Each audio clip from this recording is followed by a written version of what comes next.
Terima kasih pemirsa Anda masih bersama kami di MNC News Now. Tim kuasa hukum istri Irjen Pol Verdi Sambo menyatakan kondisi PC masih trauma berat. Saat berkomunikasi dengan PC, tim kuasa hukum harus didampingi psikolog yang telah ditunjuk.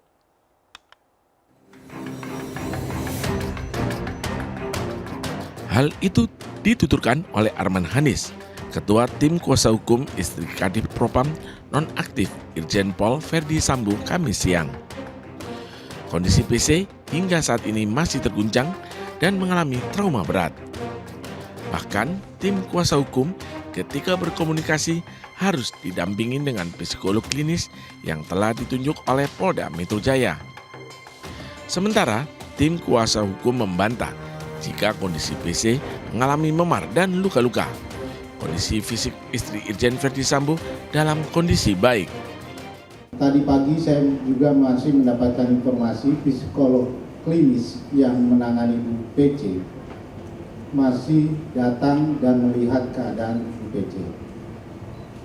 Ibu PC selama saya lihat setiap hari saya bertemu, Ibu PC masih dalam keadaan terguncang. Sementara terkait pertemuan PC dengan LPSK telah disetujui upaya asesmen dapat dilakukan di rumah. Namun jadwal tersebut belum dapat ditentukan lantaran menunggu kondisi psikologi dari PC membaik. Dari Jakarta, Muhammad Ardi, iNews melaporkan. Pemirsa, pengusutan kasus kematian Brigadir Yosua Huta Barat atau Brigadir J memasuki babak baru. Yang terbaru, Polri memutasi belasan orang pejabat tinggi kepolisian termasuk diantaranya Irjen Pol Verdi Sambo. Bagaimana keluarga korban Brigadir J menanggapi langkah ini? Kami sudah tersambung dengan Camelia selaku anggota tim kuasa hukum Brigadir J. Assalamualaikum, selamat sore Mbak Camelia. Waalaikumsalam, selamat sore Mbak Fani. Iya. Nah, Mbak Camelia mungkin sudah mendengar seperti apa keputusan dari Polri termasuk terkait dengan mutasi beberapa pejabat atau pejabat tinggi kepolisian termasuk Irjen Pol Verdi Sambo. Apa tanggapan keluarga almarhum khususnya Mbak Camelia melihat langkah terbaru kepolisian ini di tengah masifnya desakan mencopot Irjen Pol Verdi Sambo, tapi saat ini alih-alih dicopot beliau dimutasi? Saat ini saya mewakili dari tim kuasa hukum Baradae, Mbak Fani. Baradae, siap. Ya, jadi tentunya kami sangat fokus dengan proses yang sudah berlangsung sampai dengan saat ini, di mana klien kami sudah ditetapkan sebagai tersangka. Tentunya kami lebih fokus lagi kepada proses yang akan berlangsung selanjutnya sampai dengan nanti terungkapnya fakta-fakta di persidangan nanti. Seperti itu, Mbak Fani.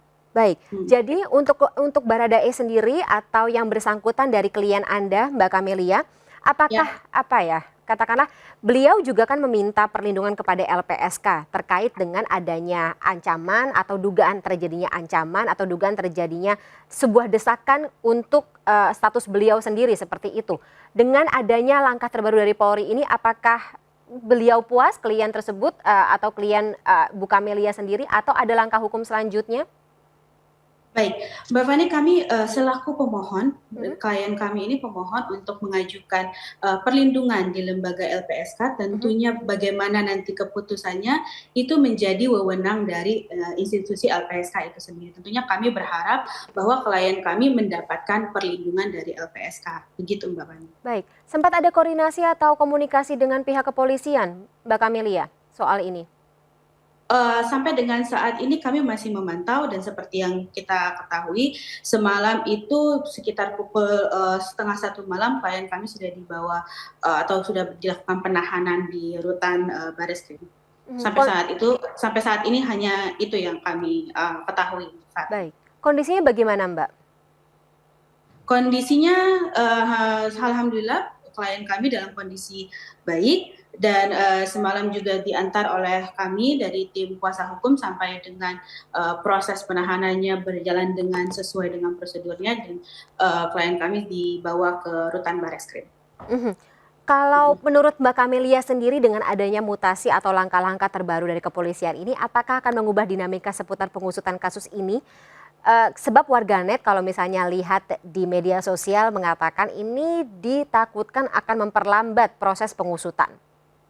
Oke, dari kami tentunya kami fokus kepada klien kami saja, Mhm. fokus kepada apa yang dituduhkan ke klien kami saja. Mengenai hal-hal lain itu tentunya sudah menjadi tupoksi atau wewenang dari lembaga institusi yang lainnya, seperti itu Mbak. Jadi kami fokus saja kepada apa yang ada di hadapkan pada klien kami. Mhm. Tapi kalau misalnya kita bisa mengkomparasi ya, Mbak Camelia, tim kuasa hukum dari Brigadir J sempat mengatakan kepada kami kalau mereka sulit mendapatkan alat-alat bukti atau barang-barang bukti yang bisa memperlancar proses pengusutan.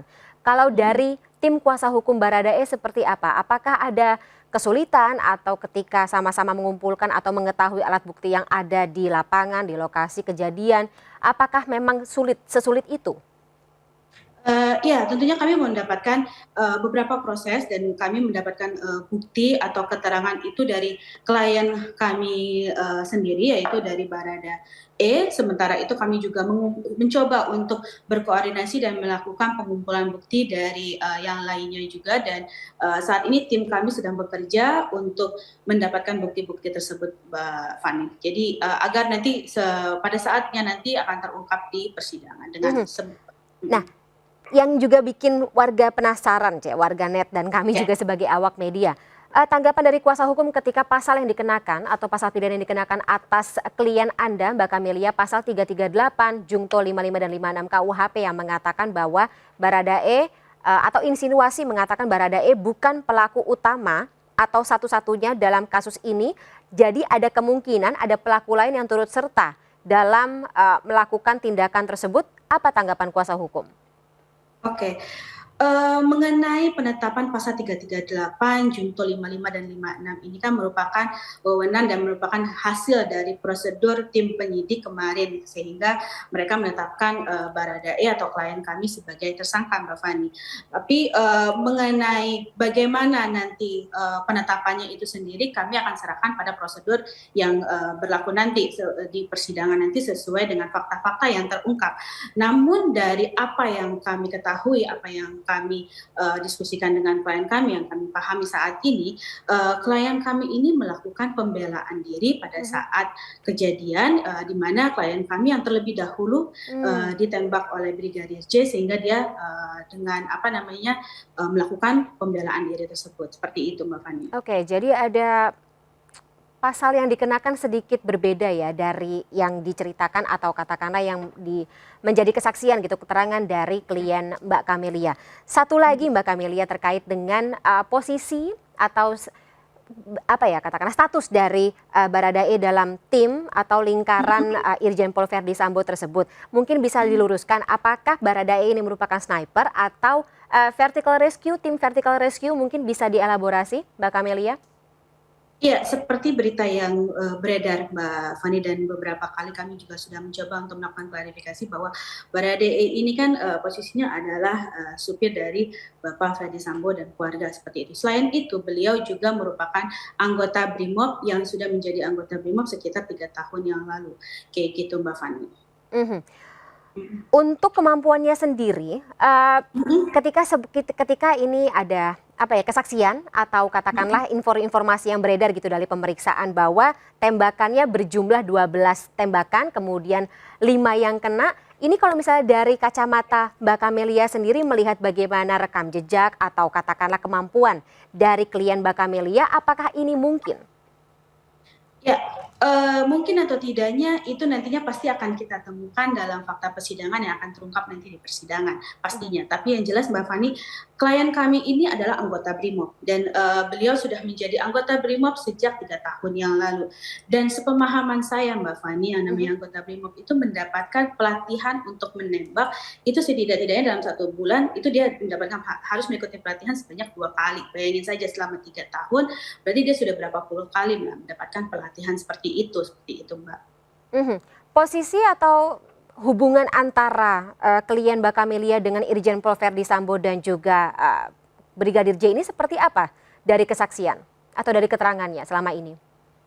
Posisinya dia sesuai dengan tupoksi tugasnya, dia menjadi ajudan, menjadi salah satu tim dari ke-7 ajudan yang ada di keluarga Bapak Sambo. Jadi posisinya juga sama seperti yang lain. hubungannya atau katakanlah selama ini hubungan dengan Brigadir J sendiri seperti apa? Apakah sering berinteraksi? Ya, kalau dari keterangan yang kami dapatkan dari klien kami, hubungan klien kami dengan Brigadir J dan juga dengan ajudan-ajudan yang lainnya sama, Mbak. Tidak ada perbedaan, sama-sama rekan kerja di lokasi, menjadi ajudan dari Pak Sambo sendiri. Nah, Brigadir J sendiri mengatakan bahwa ia sering mendapat katakanlah ancaman atau tekanan gitu. Apakah klien Mbak Camelia mengetahui terkait dengan tekanan tersebut atau ancaman tersebut? Atau mungkin bisa ada motif seperti itu yang membuat peristiwa malam hari itu terjadi? Untuk mengenai itu tidak ada, namun nanti kita akan lihat saja Mbak nanti di persidangannya seperti apa. Gitu. Karena saya tidak mau mendahului dengan apa yang sudah disampaikan oleh klien kami dalam BAP. Jadi lebih baik kita nanti lihat saja hasilnya nanti di persidangannya seperti apa. Kalau dari keluarga Baradae sendiri seperti apa? Mungkin ada bentuk komunikasi dengan tim kuasa hukum seperti permintaan atau katakanlah concern tersendiri terkait dengan pengusutan kasus ini, Mbak Camelia? Pasti Mbak. Jadi kami sendiri dari pihak keluarga juga tentunya sangat berkeinginan atau menghimbau kepada publik agar bisa melakukan maksud saya adalah untuk tidak melakukan trial by media sebelum adanya putusan yang berkekuatan hukum tetap, Mbak Fani. Karena hal ini sangat penting. Kita sebagai negara hukum tentunya sangat mengedepankan proses hukum yang berlangsung ini. Kita percaya bahwa setiap instansi pastinya melakukan proses ini sesuai dengan prosedur dan peraturan perundang-undangan yang berlaku. Setuju. Terakhir kalau begitu dari Baradae klien Mbak Camelia, ada permintaan atau katakanlah harapan tersendiri untuk akhir dari kasus ini? Harapannya pastinya dia juga menginginkan agar proses ini dapat berlangsung sedemikian terangnya, agar publik juga bisa mengetahui apa sih yang sebenarnya terjadi dan yang benar-benar sesuai dengan fakta yang ada, tanpa digiringi oleh opini-opini publik yang sudah semakin kesana ini seperti itu, Mbak. Ya. Yang sekarang ada, apakah sesuai dengan fakta yang di lapangan? Karena terlalu banyak simpang siurnya ya, Mbak Fani. Jadi kita juga sangat kecewa juga atau sangat menyayangkan lah dengan apa yang sudah ada di publik saat ini. Gitu. Baik. Kami dari awak media ya berharapnya agar Mbak Camelia sebagai tim kuasa hukum juga sama-sama bisa membuka fakta tersebut kepada publik. Publik juga jangan sampai disetir oleh kabar yang simpang siur, bola-bola panas yang beredar. Ya kita harapkan agar titik terang atau dari kasus ini bisa terbuka. Semua pengusutan dari kasus ini atau jalannya pengusutan kasus ini berjalan lancar. Mbak Camelia ya, terima kasih sekali atas waktunya bersama kami di MNC News Now sore hari ini. Salam sehat selalu Mbak Camelia, terima kasih sekali lagi. Sampai jumpa, Assalamualaikum warahmatullahi wabarakatuh. Waalaikumsalam warahmatullahi wabarakatuh. Pemirsa, MNC News Now akan segera kembali sesaat lagi, tetaplah bersama kami.